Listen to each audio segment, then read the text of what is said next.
Da farko za mu yi magana akan mutuwar auren jarumin masana'antar Kannywood, Adam A. Zango.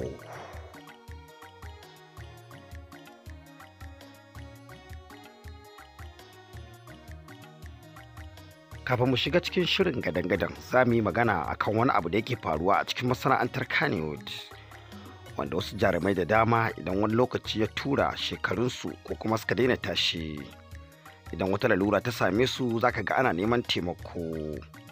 Hasali kuma za ka iya ganin matan suna fantamawa, waɗanda kuma suka gina harkar suna cikin wani yanayi mara daɗi.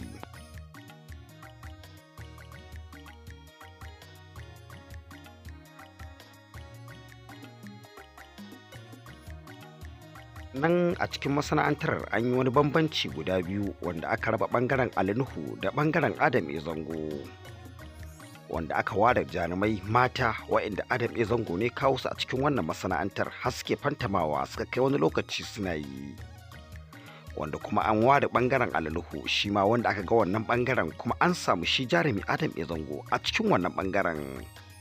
Ma'ana dai abin ya riga ya haɗe, amma wasu da dama suna bambanta ɓangarorin guda biyu.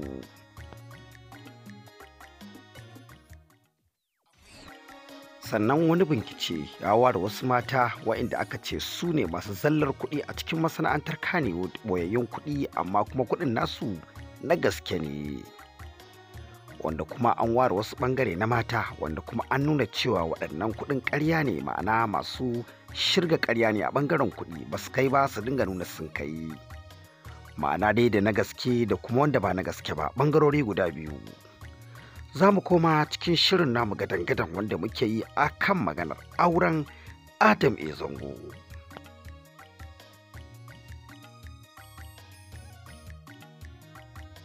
Idan masu sauraro ba su manta ba, mun kawo muku shiri na musamman a kan auren Adam A. Zango, wanda an ga kafafen sadarwa daban-daban sun yi maganganu a kan auren, wanda mutanen da ba ma kafafen sadarwa ba sun samu sabaki a cikin auren na Adam A. Zango da shi da wannan jaruma da ake gani mai albarka, jarumar da suka yi ankon suna da matar sarki Ali Nuhu. Duk da dai al'umma da dama suna tofa albarkacin bakin su, wasu su ne musu fatan alkhairi, wasu kuma suna yin addu'a akan cewa Allah da ya sa a zauna.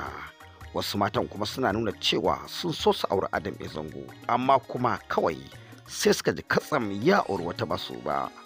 Ma'ana dai jaruman cikin masana'antar Kannywood wanda suke son shi Adamun sun koka bayan jin auren yayi, kuma daga baya dai sun yi fatan alkhairi da addu'a. Kafafen sadarwa da dama sun yi maganganu kala daban-daban, sannan al'umma ma sun yi maganganu kala daban-daban. Sannan jaruman masana'antar Kannywood mata su ma sun yi magana akan batu daban-daban akan da shi auren na Adam A. Zango, wanda dai ta malam ba ta wuce amin. Abinda da kawai suke faɗa a cikin auren na Adam A. Zango, Allah ya ba da zaman lafiya. Wasu kuma suna la'akari da irin matan da Adam A. Zango ɗin ya aura a baya ya rabu da su, suna cewa yarinya kash su ne mata kai canki, wanda kuma masu faɗa abin alkhairin suna faɗa, wanda kuma suke kai co suna yi. Ma'ana dai abin da suke cewa kada ungulu ta koma gidanta na tsamiya. Suna ganin la'akarin mataye da Adamun ya aura ya rabu da su, ko ita ma za ta iya shiga cikin wannan bangaren. Amma dai hadisin Annabi alaihi salatu wassalam abin da yake sanar da mu cewa ka faɗa alkhairi ko kai shiru. Maganar sakin aure dai sai dai addu'a. Duk mutumin da kaga kayi aure kana son mace ne, idan kuma sakin aure biyo baya, wannan kuma wata kaddara ce. Babu wani mutum da zai iya wuce kaddararsa. Ku danna subscribe da ƙararrawa.